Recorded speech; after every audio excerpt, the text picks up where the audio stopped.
Tea கடை kitchen சொந்தங்களுக்கு வணக்கம். இன்றைக்கி ஒரு டிஃப்ரெண்ட்டான ஸ்டைலில் ஒரு லஞ்ச் பாக்ஸ் ரெசிபி தான் பார்க்க போகிறோம். இது நீங்கள் லஞ்சாகவும் கொடுத்து விடலாம், அப்படி இல்லைனா ஈவினிங் டைமில் ஸ்நாக்ஸாகவும் சாப்பிட்றதுக்கு ரொம்ப சூப்பராக இருக்கும். இந்த ஸ்நாக்ஸை பார்த்தீங்கன்னா ஒரு அரை மணி நேரத்துலேயே செஞ்சு முடிச்சிடலாம். அதோடு சேர்த்து இன்றைக்கி நம்ம வீடியோவில் பாகக்காய் கசப்பு போகிறதுக்கு ஒரு சூப்பரான டிப்ஸ் வீடியோவோட கடைசியில் சொல்லியிருக்கோம். ஸோ மறக்காமல் அதையும் ஃபாலோ பண்ணிக்கோங்க. இப்போ நம்ம இந்த லஞ்ச் பாக்ஸ் ரெசிபி செய்கிறதுக்கான வேலைகளை ஆரம்பிக்கலாம். வணக்கம். நீங்கள் நம்ம டீ கடை கிச்சனில் ஒரு லஞ்ச் பாக்ஸ் ரெசிபி டிஃப்ரெண்ட்டாக பார்க்க போகிறோம். அதுக்கு முதல்ல இந்த மாதிரி ஒரு பேன் எடுத்து அடுப்பில் வச்சுட்டு பற்ற வச்சு பேன் சூடாகிட்டு இருக்கு. இதில் வந்து தண்ணி வந்து ஒரு 2 கப், அதாவது 1/2 லிட்டர் தண்ணி இதில் சேர்த்துருக்கோம்.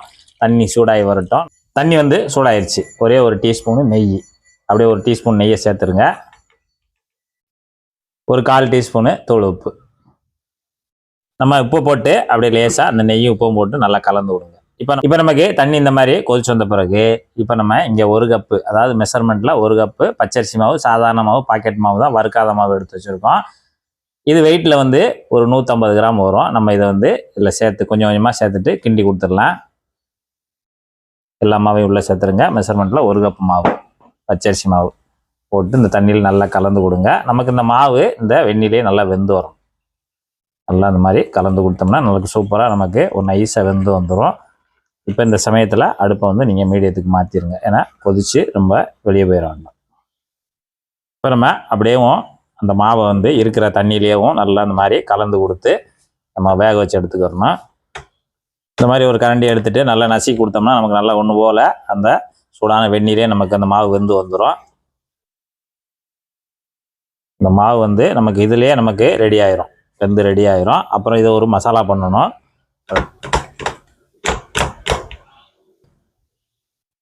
இப்போ நமக்கு சூப்பராக நல்லா வலுன்னு நைஸாக ரெடி ஆகிடுச்சு. இந்த மாவு நல்லா இந்த அளவுக்கு ரெடியானோடனே நம்ம ஸ்டவ் ஆஃப் பண்ணிடலாம். அப்படி மாவு ரெடியான மாவு எடுத்து இந்த மாதிரி பிளேட்டில் போட்டுருங்க. கொஞ்சம் நமக்கு லேசாக கை பொறுக்கிற அளவுக்கு ஆறி வரட்டும். இப்போ நமக்கு இந்த மாதிரி லேசாக ஆறின உடனே நம்ம ஏற்கனவே நல்லா மாவை கிண்டியாச்சு, நல்லா வலுன்னு கிண்டி வச்சாச்சு. இப்போ நமக்கு லேசாக கை பொறுக்கிற அளவுக்கு ஆறின உடனே கொஞ்சமாக எடுத்துக்கோங்க. இந்த மாதிரி கொஞ்சமாக எடுத்துகிட்டு நம்ம ஒரு பட்டன் செய்ய போகிறோம். இந்த மாதிரி கொஞ்சமாக எடுத்துகிட்டு லைட்டாக உருட்டிக்கோங்க. நல்லா அந்த மாதிரி நல்லா சூப்பராக உருட்டிக்கோங்க. நமக்கு ஒட்டாது, அது மாதிரி பிஞ்சும் வராது. நல்லா நைஸாக அந்த மாதிரி பால் மாதிரி உருட்டிக்கோங்க. இந்த மாதிரி உருட்டிட்டு பட்டன், அவ்வளோதான். லைட்டாக ஒரு புள்ளி இது போல் எடுத்துகிட்டு தனியாக நீங்கள் வச்சுருங்க. இது மாதிரி தட்டில் அதேமாரி கொஞ்சம் கொஞ்சமாக, அதாவது ரொம்ப ஆறுறதுக்குள்ளே நம்ம கடன்னு இதை போட்டு முடிச்சிடணும். கொஞ்சம் கொஞ்சமாக இந்த மாதிரி எடுத்துகிட்டு நல்லா உருட்டிக்கோங்க.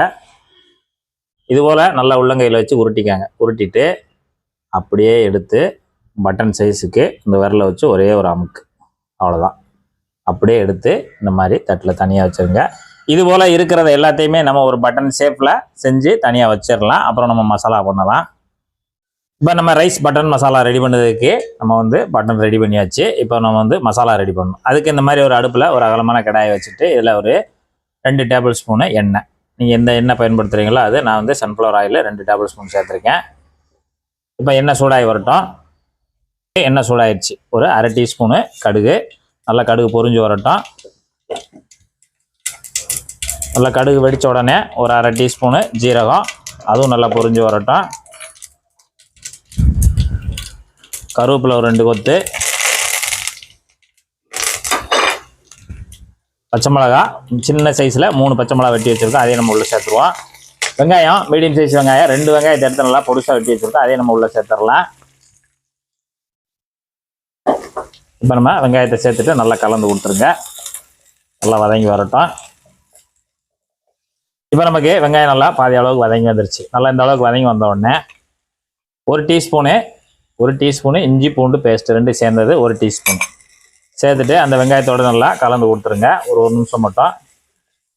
ஒரு 50 கிராம் கேரட்டு சின்னதாக கட் பண்ணது, ஒரு 50 கிராம் கேரட்டு, ஒரே ஒரு கேரட்டு, அதை மட்டும் உள்ளே சேர்த்துடலாம். ஒரு 3 பீன்ஸ் எடுத்து நல்லா பொடிசாக கட் பண்ணி வச்சுருக்கோம், அதையும் நம்ம உள்ளே சேர்த்துடலாம். ஒரு 100 கிராம் பட்டர் பீன்ஸ் எடுத்து நல்லா அவிச்சு வச்சுருக்கோம், நல்லா வெந்துருச்சு. அவிச்சு வச்சுருக்க பட்டர் பீன்ஸு ஒரு 100 கிராமு, அதையும் நம்ம உள்ளே சேர்த்துடலாம். சேர்த்துட்டு ஒரு தடவை நல்லா கலந்து கொடுத்துருங்க. இப்போ நம்ம காய்கறி அவ்வளோதான். இந்த 3 காய் மாதிரி சிம்பிளாக சேர்த்தா போதும். உங்களுக்கு எந்த காய்கறி பிடிக்குதோ அந்த காய்கறியை சேர்த்துக்கலாம், அது கம்மியான அளவில். இப்போ தக்காளி ஒரு 2 தக்காளி நல்லா மீடியம் சைஸ் தக்காளி எடுத்து நல்லா பொருசாக கட் பண்ணி வச்சுருக்கோம். இந்த மாதிரி நல்லா பழுத்த தக்காளி, அதையும் நம்ம உள்ளே சேர்த்துக்கலாம். சேர்த்துட்டு இந்த தக்காளி எல்லாம் வெங்காயம் எல்லாம் சேர்த்து நல்லா வதங்கி வரட்டும். அப்புறமா காய்கறியும் தக்காளியும் நல்லா இந்த அளவுக்கு வதங்கின உடனே இப்போ இதுக்கு தேவையான நம்ம மசாலா சேர்க்க போகிறோம். 1 டீஸ்பூனு மல்லித்தூள், தனி மிளகாத்தூள் 1 டீஸ்பூனு காரத்துக்கு தகுந்தாப்பில் போட்டுக்கோங்க. கரம் மசாலா ஒரு 1/2 டீஸ்பூனு, ஜீரகத்தூள் ஒரு 1/2 டீஸ்பூனு, மஞ்சள் தூள் ஒரு 1/4 டீஸ்பூனு, ஒரு 1/4 டீஸ்பூனு பெருங்காய பொடி சேர்த்துட்டு இந்த மசாலாவெல்லாம் சேர்த்து ஒரு தடவை நல்லா கலந்து கொடுத்துருங்க. இப்போ மசாலாவெல்லாம் அந்த காய்கறியில் போட்டு நல்லா மிக்ஸ் பண்ணி கொடுத்துருங்க ஒரு 1 நிமிஷம் மட்டும். இப்போ நம்ம கிரேவி பண்ணுறதுக்கு இதுக்கு தேவையான அளவு தண்ணி ஒரு 200 ml மட்டும் உள்ளே சேர்த்துக்கிடலாம். இப்போ தண்ணி சேர்த்துட்டு நல்லா கலந்து கொடுத்துருங்க. தண்ணி சேர்த்து கலந்து கொடுத்துட்டு இப்போ நம்ம அந்த கிரேவிக்கு ஒரு 1/2 டீஸ்பூனு தூள் உப்பு, நம்ம ஏற்கனவே அந்த பட்டனில் கொஞ்சம் உப்பு சேர்த்துருக்கோம். நம்ம இந்த கிரேவிக்கு மட்டும்தான் இதில் உப்பு சேர்க்குறோம். உப்பு சேர்த்து நல்லா கலந்து கொடுங்க. கலந்து கொடுத்துட்டு மசாலா நல்லா வெந்து பச்சை வாசனை போகிற அளவுக்கு நல்லா வெந்து வரட்டும்.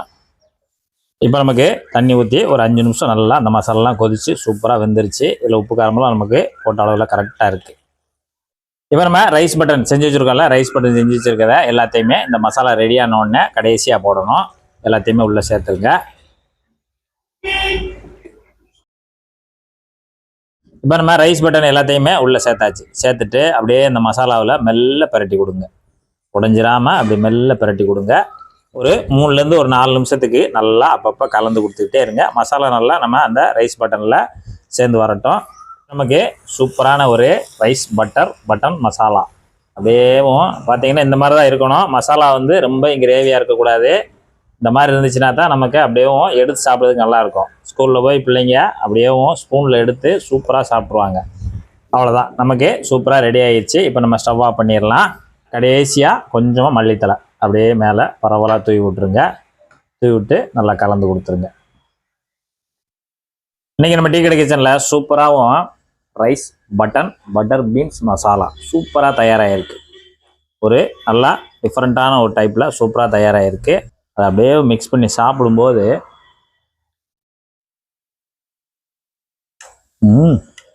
இந்த மாதிரி ஒரு ரைஸ் பட்டர் பீன்ஸ் மசாலா நீங்கள் செஞ்சு கொடுத்தீங்கன்னா பத்தலைன்னா சண்டை தான் வரும். அந்த அளவுக்கு டேஸ்ட்டாக இருக்குது, சூப்பராக இருக்குது. இதே போல் இதே மெத்தடில் நீங்களும் ஒரு ரைஸ் பட்டன் மசாலா செய்து சாப்பிட்டு பார்த்துட்டு எப்படி வந்ததுன்ற கமெண்டில் சொல்லுங்கள். நன்றி, வணக்கம்.